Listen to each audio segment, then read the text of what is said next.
Right breaking చూస్తున్నాం. కడప జైల్లో దస్తగిరిని బెదిరించిన ఘటనపై విచారణ కొనసాగుతుంది. 2023లో జైల్లో దస్తగిరిని దేవిరెడ్డి శివశంకర్ రెడ్డి కుమారుడు చైతన్య రెడ్డి బెదిరించాడు. దస్తగిరి ఫిర్యాదుతో కడప రిమ్స్ పోలీసులు కేసు నమోదు చేసుకున్నారు. ఇక లోతుగా విచారణ చేయాలని 4 సభ్యులతో రాష్ట్ర ప్రభుత్వం కమిటీ వేసింది. ఇక ఈ క్రమంలోనే కడప జైలుకు 4 సభ్యుల విచారణ బృందం చేరుకుంది. కర్నూలు ఎస్పీ విక్రాంత్ పాటిల్ ఆధ్వర్యంలో విచారణ కొనసాగుతుంది.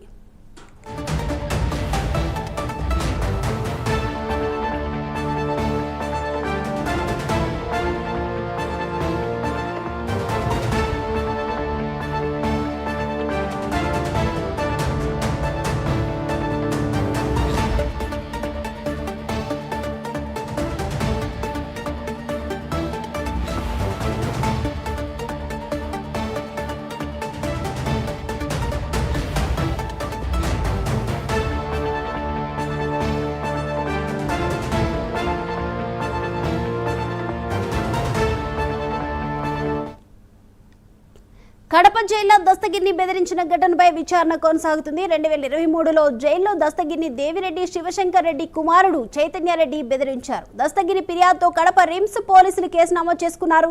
ఇక లోతుగా విచారణ చేయాలని 4 సభ్యులతో రాష్ట్ర ప్రభుత్వం కమిటీ వేసింది. ఇక ఈ క్రమంలోనే కడప జైలుకు 4 సభ్యుల విచారణ బృందం చేరుకుంది. కర్నూలు ఎస్పీ విక్రాంత్ పాటిల్ ఆధ్వర్యంలో విచారణ కొనసాగుతుంది.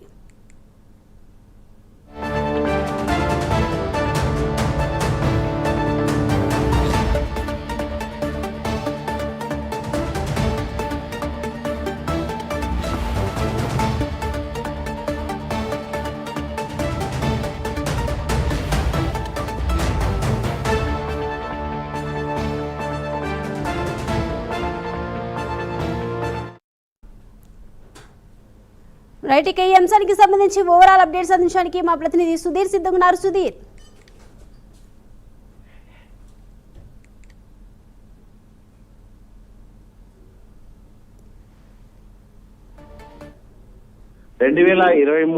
జైల్లో తను దస్తగిరి అనే వ్యక్తిని కూడా పూర్తిస్థాయిలో దేవిరెడ్డి శంకర్ రెడ్డి కుమారుడు చైతన్య రెడ్డి కూడా పూర్తిస్థాయిలో బెదిరిస్తున్న నేపథ్యంలో కూడా అతను ఇప్పటికే కంప్లైంట్ కూడా ఇవ్వడం జరిగింది. ఆ నేపథ్యంలో కూడా పోలీసులు దీనిపైన కూడా కేసు నమోదు చేయడం జరిగింది. దానిపైన కూడా ఇవాళ అయితే కనుక పూర్తిస్థాయిలో కూడా కేసు నమోదు చేసి ఇవాళ విచారిస్తున్నారని చెప్పుకోవచ్చు. అయితే ఏదైతే దస్తగిరి ఇచ్చినటువంటి ఫిర్యాదు మేరకు కేసు నమోదు చేయడం జరిగింది. కడప రిమ్స్ పోలీస్ స్టేషన్ పోలీసులు ఇవాళ అయితే కనుక లోతుగా విచారణ కూడా చేపట్టడం జరిగింది. అయితే 4 సభ్యులతో కలిపినటువంటి కమిటీని కూడా వేసినటువంటి రాష్ట్ర ప్రభుత్వం ఈ నేపథ్యంలో ఇప్పటికే ఏదైతే ఈ 4 సభ్యులతో కలిపినటువంటి ప్రభుత్వం ఏదైతే ఉందో ఆ సభ్యులు కూడా పూర్తిస్థాయిలో కడప సెంట్రల్ జైలు కేంద్ర కారాగారం ఆధారంగా కూడా పూర్తిస్థాయిలో కూడా విచారణ అయితే కనుక చేపట్టడం జరిగింది. అయితే ఇప్పటికే మనం చూసుకోవచ్చు కడప సెంట్రల్ జైలు కూడా 4 సభ్యులతో కూడినటువంటి సభ్యులు కూడా చేరుకోవడం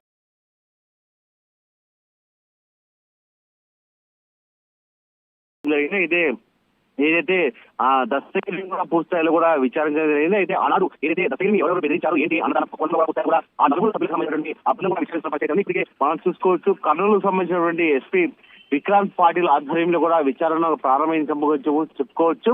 అయితే గతంలో సెంట్రల్ జైలు సంబంధించినటువంటి పర్మిషన్లు ఎవరిచ్చారు ఏంటి అన్న దానిపైన కూడా ఇప్పటికే డిఎంహెచ్ఓ కూడా నోటీసులు జారీ చేయడం జరిగింది. అయితే ముఖ్యంగా ఆగస్టు 15 సంబంధించినటువంటి ఎవరెవరు లోపలికి వెళ్లారు ఏంటి అసలు దస్తగిరిని బెదిరించాల్సిన అవసరం ఏమొచ్చింది ఏంటి అన్న పైన కూడా కర్నూలు ఎస్పీ విక్రాంత్ ఆధ్వర్యంలో కూడా 4 సభ్యులు సంబంధించినటువంటి ఆ టీం కూడా ఏర్పాటు చేయడం జరిగింది. ఇప్పటికే కడప సెంట్రల్ జైల్ కేంద్ర కారాగార ఆధ్వర్యంలో కూడా పూర్తిస్థాయిలో కూడా విచారణ ప్రారంభం చెప్పొచ్చు. ఇప్పటికే దస్తగిరి కూడా అక్కడ చేరుకోవడం జరిగింది. అయితే పూర్తిస్థాయిలో కూడా దానికి తదనంతరం కూడా ముందుగా కడప ఎస్పీ జిల్లా కార్యాలయానికి ఇప్పటికి మనం చూసుకోవచ్చు ఎవరైతే దస్తగిరి చేరుకోవడం జరిగింది జిల్లా ఎస్పీతో కూడా మాట్లాడడం జరిగింది. దాని తదనంతరం కూడా కొద్దిసేపటి క్రితమే ఆయన దస్తగిరి కూడా పూర్తిస్థాయిలో ఆ జిల్లా ఏదైతే కడప కేంద్ర కారాగారం ఉందో అక్కడికి చేరుకోవడం జరిగింది. అక్కడ చేరుకున్న అనంతరం కూడా పూర్తిస్థాయిలో కూడా ఆ 4 ఎవరైతే కమిటీ సభ్యులు ఉన్నారో వాళ్ళ ముందర కూడా పూర్తిస్థాయిలో దస్తగిరి ఏం జరిగి ఆ రోజు దాదాపుగా దస్తగిరిని బెదిరించిన అంశాలపైన కూడా పూర్తిస్థాయిలో కూడా విచారణకు సంబంధించి కూడా నిజాలు కూడా తెలుసుకునేందుకు ఇప్పటికే దస్తగిరి అక్కడ చేరుకోవడం జరిగింది. దీనిపైన కూడా పూర్తిస్థాయిలో కూడా ఏం జరుగుతుంది ఏంటి అనే దానిపైన కూడా సర్వత్రా ఉత్కంఠ చెప్పుకోవచ్చు. దీపిక. Right, thank you Sudheer.